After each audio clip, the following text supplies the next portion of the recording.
Hello everybody, my name's Adzi and welcome to this video. Today we're going to be talking about the rise of AA games. So I've decided when I'm making a video, I'll make a Reddit thread to get other people's opinions.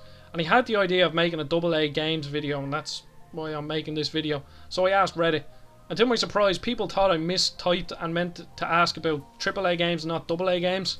And it was hard to define a AA game, but this video is hopefully going to make it a bit clearer. The thread was caught up on if it was to do with the budget of the game or the team size, or even if it had a publisher. It's fairly hard to classify games that aren't AAA. Is FIFA an indie game? Some people think that if a game is self-published, then it's an indie game. So FIFA is developed by EA and published by EA, so it should fall under this category, even though the development team is massive and the budget is even bigger. But I'd be of the opinion that in order for a game to be considered indie, it should have a small sized development team, and it should be a bit out of the ordinary. Not just some generic shooter or some generic sports game. A game like, say, Shelter, it just feels different, and I don't think the fact that the game is self-published means that it's an indie. I just watched a great video by Indieformer, and I think one of the clips in it sums it up. They compare indie games to garage music. It's very raw and emotional, and indie developers make the game that they want to make, and I think their passion for the game really shines through, and I think that's what makes an indie game special. Speaking of the same video, a AAA game could have 200 people working on it, all doing their own little jobs, and they have certain goals to reach and certain time limits so that they can pay all the salaries. Yes, maybe a developer at DICE might love to play Battlefield games, but indie developers seem to make the game that they want to play. Stardew Valley is a perfect example of this. It has been years since a well-received Harvest Moon game has been released, so Eric Barone set out to make the Harvest Moon game he wanted, and he did it so successfully that it's considered the best Harvest Moon game. I got a bit sidetracked there, so now back on to AA games. What do games have to have, or not to have in this case, to be classed as a AA game? So it seems to do with the budget and the size of the team. I think all AA games are backed by a publisher in some way. Pretty good games say that No Man's Sky is a AA game. The team size of Hello Games is 16 people according to their website, so this is a very small team relative to a AAA game. It's hard to find the game's budget, but people estimate that it is anywhere from $5 to $10 million, and if we take any AAA game, the budget would be upwards of $1 million plus. So we've looked at the team size for No Man's Sky, and I would say that it is a AA game. But the only way to find out is to look at other so-called AA games and to check to see if there's any similarities with budget and team size. So now let's look at Helix, a newish RPG that was developed by Piranha Bytes.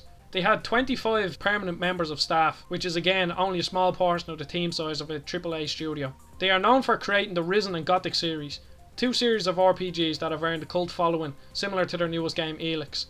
I can't find the budget size of Helix, but it has been reported that Helix 2 has received €150,000 from the EU, which the developers have stated is 9% of the budget.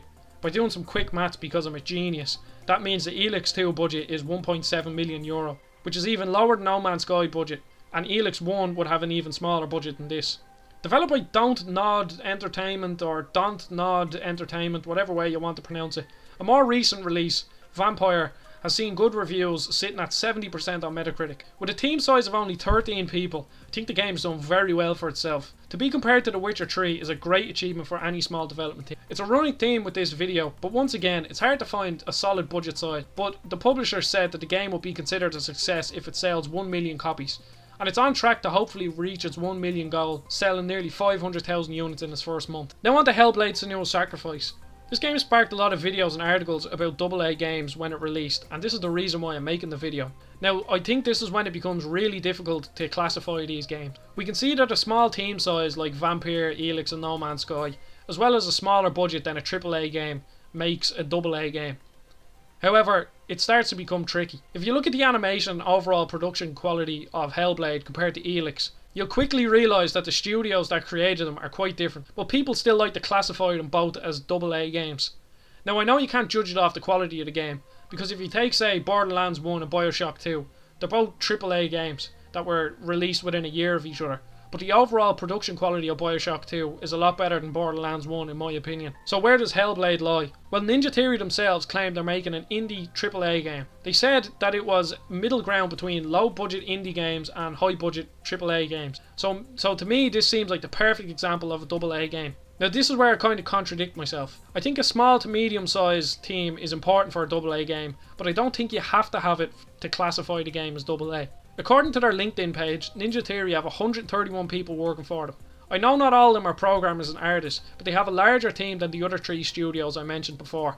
I think the quality of the game means nothing when trying to define what a AA game is. If we take Hellblade, the overall production values of that game are fantastic and is better than some AAA games that I've played, whereas Elix's animation and graphics and things like that leave a lot to be desired. Now obviously there are a lot more AA games I could talk about, but I think there's a common theme here. These games are the middle ground between AAA games and indie games. There's no real definition online, and I don't want to give what I think the definition would be because I'm only a YouTuber who has 16 subscribers, so who in God's name would listen to me? So I'll stick with the middle ground between indie and AAA games. So in other words, a small to medium sized budget, preferably with a publisher overseeing everything, but giving the development team freedom to work. One thing I can say is please go out and buy some AA games. Vampyr and Helix are two great games, but they are both flawed. Luckily Helix is getting a sequel, and hopefully Piranha Bytes can build upon the solid foundation that they laid out with the first game. The same can be said about Vampyr. If it reaches its 1 million sales goal, then Focus Home Interactive might greenlight a sequel, and the developers can build another great, hopefully less flawed game.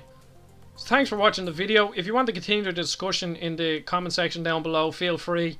I'll link that Reddit thread that I made down in the description, and I'll also link those 2 YouTube videos I mentioned earlier. So thanks for watching, and I'll see you all in the next video.